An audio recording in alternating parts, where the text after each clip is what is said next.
What's cracking, everybody? Rose here, bringing you some Pokemon Go Battle League content. And in today's video, we're going to be talking about the return of the Halloween event, the long-awaited best annual event that we ever get. It's always packed with good stuff, and I'm going to tell you why. We're going to go through this whole event bit by bit and go over all the goodies. And all treats, no tricks here. So, part one. This is only part one. Remember, the Halloween event is a two-part event, so that is going to include the debut of Mega Banette and some candy bonuses, as well as some news stuff. So let's take a look here. We've got from Thursday, October 20th, so this coming Thursday, until Thursday, October 27th, so 1 week, we're going to have the first part. And then the second part is going to probably kick off right as the second one ends, because note how the first event ends at 10 a.m. so the second part's going to kick off probably immediately after this one ends. So Mega Banette is going to be in Mega Raids. Make sure you grab one for your Mega Evolution decks. And then we have timed research in the event. So for $1 or your equivalent in currency, you can purchase a ticket that's going to get you access to timed researching with encounters with Yamask and Galarian Yamask. And for $5 USD, or your equivalent pricing, you can purchase a ticket that grants access to timed research featuring increased candy bonuses, additional Halloween-themed tasks, and an avatar pose. And I imagine that you probably get the $1 research as well if you get the $5 research. Now, please keep in mind that because they're timed researches, they will expire, so make sure you get them done during the event. They are going to expire on November 1st, so just make sure they're done before then. And Galarian Yamask is good stuff. Your Rodriguez is really cool, and you can purchase and gift the tickets too, so that's also something worth noting. And that's the lantern pose, which I imagine is probably, I don't know how you get this one exactly, but it's in the event somewhere, right? We're going to get some special research, which is going to allow us to know more about Yamask and Galarian Yamask. And Galarian Yamask is debuting in this event as a shiny this year. Now, usually the special research ends in us getting like one specific Pokemon for the year. Like last year, we got our one of Galarian Yamask, I think, and it was in research too. But we also get Spiritomb and stuff like that. So I wonder if we're going to get like Mimikyu or something in the second part too. So we'll stay tuned for another week on that. Hopefully we'll get the information this week so I can make a video on time, right? So in the 7K egg pool, we're going to have both versions of Yamask, Phantump, Golett, and Noibat. And Noibat is also going to be shiny. So that's going to be a cool shiny. Not exactly great for PvP, but it's just a really good shiny. For wild encounters in the event, we've got Zubat, Ghastly, Haunter, Spinarak, Murkrow, Misdreavus, Sableye, Shuppet, Dusclops, Absol, Drifloon, Yamask, Golett, Phantump, and Pumpkaboo. Galarian Yamask is not in the wild, makes me very sad, but if you want to grind the XL candies, regular Yamask shares candy with Galarian Yamask because they're the same Pokemon with a different form. So if you're trying to grind candies, just trade, distance trade, or grind the Yamasks in the wild for those XL candies. And then if you want to get the Galarian version, those are going to be in research eggs. So I'm hoping that they put them in the wild in the end, though. It's going to be kind of a pain to get a good Great League Runerigus unless they have them in the wild, or you're able to trade a bunch with a local friend. So hopefully, but we'll see. But obviously in the list, I'm really interested in the Yamask. Phantump is a huge one for those who don't have a Trevenant yet. Sableye is massive, especially if you're still working on XL Sableye. Could give you that final push you might need. Just get a bunch and trade them for XLs. And then Ghastly and Zubat are going to be good too. Everything else is kind of mid now.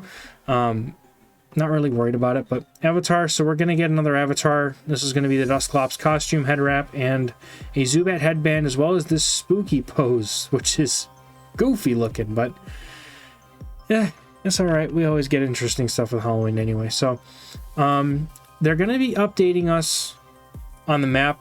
The Pokestops and gyms are going to be decorated, so I'm kind of interested to see how they change the map, because they've never done that before. And we'll get a remix of the Laventard Town music again, but what I really want to highlight here is these next two things. It's going to be the bonuses for the event. We get double candy for catching, transferring, and hatching, and we also get the return of the guaranteed XL candy from walking a buddy. Now, the way this works is every time you hit the distance cycle, you hit the 1.5 or the 3 kilometers or whatever it is that your buddy's at, you get one guaranteed XL, and you get a chance at the second that you would normally get. So you could get up to 2 XL candies per walk cycle with your Pokemon as a buddy. So take advantage of this, stock up on Poffins, and take advantage of this to really kind of speed up the walking progress with your buddy, I should say. The next thing that we want to talk about here is Giratina Altered Form is going to be in raids, and it's getting a special attack, Shadow Force, which has been in the game code for a while. It's a nuke move with 120 power, which is... we don't have the energy cost yet, so we don't know just how good this move is going to be, but if it's 120 power on a Giratina Altered, like the last thing that this bulky thing needed was a nuke move, but it's going to be super good. I have a feeling they're probably going to make it either an Earthquake clone or maybe a little bit more energy, but it didn't need a nuke move, and it's going to get one, and it's going to be really, really strong, which is going to more further exemplify people are going to want to run normal and dark types in Ultra League to counter this thing, but it's also going to get it for Master League, which is going to be pretty huge. So the raid pool, speaking of, 1-star raids are going to be Sableye, Purloin, Yamask, Galarian Yamask, and Phantump. 3 stars are going to be Gengar, Umbreon, Drifblim, Drapion, and then Altered Form Giratina is going to be in 5-star raids. And for Mega raids, we're going to have Mega Banette. Field research tasks, you get a chance at Shuppet, Duskull, Yamask, Galarian Yamask, and Phantump, and you can get field research tests, get Absol and Gengar Mega Energy. And I need Absol Mega Energy because I didn't do raids when it was out. So that's going to be the overview. Let's talk about the wild spawns for just a moment. So wild spawns here, these are the ones that I'm really interested in. Most of this stuff is kind of playing catch up. You know, if you were around last year during the event, you've probably got all of this stuff already.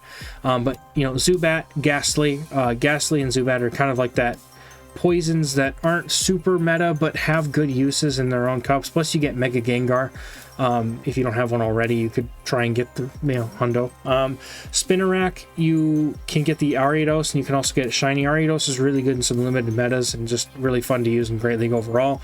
Sableye is one of the biggest staples in the Great League, and this is a great chance to grind out XL candies for it. But do remind yourself that typically you're going to want a good purified Sableye, which means you'll have to get it from a rocket encounter. So that's where the one with return is going to come from. So just keep that in mind as you grind your XLs. Yamask, once again, Yamask and Galarian Yamask will share Candy and Candy XL, so anything you get for regular Yamask, if you've already got Call for Gigas built like myself, I just don't have Runerigas built because I just never had a good one to build, even though I could have been working on the XL candies all year if I wanted to, but it shares the same IV spread as well as Candy, so just, you know, remember that if you want to grind that out, you can use regular Yamask as a, you know, as a way to do that. And then Phantump, I've got the list here for Great League, Ultra League with no XLs, and then Ultra League with XLs. Personally, I would just build the no XL versions of this stuff. Crobat could also, going back to that, Crobat could be XL'd. Interesting that I have that as Ultra League. It must be, it's not linked again, is it? Did I not? Every time I think that I've got this fixed, I say I must have it fixed, and then I don't have it fixed.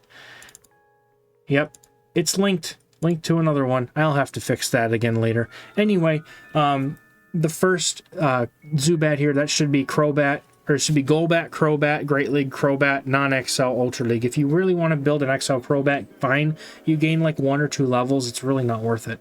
But then we've got the Phantump on the bottom. That I personally prefer having a non-XL version because it means it has dual use between Ultra League and Ultra League Premier Cup, and I don't have to build 2 of them, but there are definitely merits to having both. So that being said, the field research spawns, the only ones I'm worried about, I will really be hunting the Galarian Yamask ones, because if you look, the raid hatch IV is for Ultra League is the rank 1, 10, 15, 15. That's the rank 1. So doesn't matter how you catch it. You know, if you want an Ultra League XL Runerigas, you're going to have to get one that has raid hatch IVs anyway. So that makes it okay to raid for this thing as well.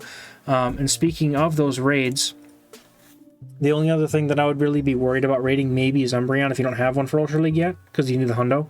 And then I'm going to be trying to get some good Giratinas to swap, maybe get some good trade IVs for Ultra League, get a, you know, I'm probably going to elite TM my 98% shiny with Shadow Force, because if I'm going to ever build one for Master League, I may as well just keep the one that I've got, unless I just happen to catch a Hundo. That'd be the only thing I would, you know, keep it saved to TM. But these are the only things I'm worried about for rating. Now, we can try to talk for a minute about Shadow Force Giratina, but the problem is here, folks, is that Shadow Force isn't on PvPoke yet because it doesn't have an energy cost, and I have to record these over the weekend. So I guarantee you that by the time I put this video out, the information will probably be out there. So we'll talk about some moves that it could be like, and then kind of think about it, right? So 120 power, that's going to put it right in the range of Earthquake. Earthquake, as we all know, is a fantastic move in PvP. So the only moves that we have in the game that are 120 power: Earthquake, Future Sight, Luster Purge, Meteor Beam, Mist Ball, Techno Blast. Those are the only moves in the game that we have that are 120 power. So it's going to fall in this range somewhere. Some people are thinking it could be higher energy, maybe 70. I think that might be fair. Giving Giratina basically an Earthquake clone would be kind of busted. So in my opinion, I wouldn't mind it being, you know, 70, 75 energy. I think that would be a bit much. Way too expensive, because we're talking like Gunk Shot, Hydro Pump, Thunder Energy, like that high cost. But considering how bulky Giratina is, it probably wouldn't hurt it, and it would be a strict upgrade over Shadow Sneak in most cases. Shadow Sneak is like a more energy efficient move, but we'll see what the final numbers look like anyway.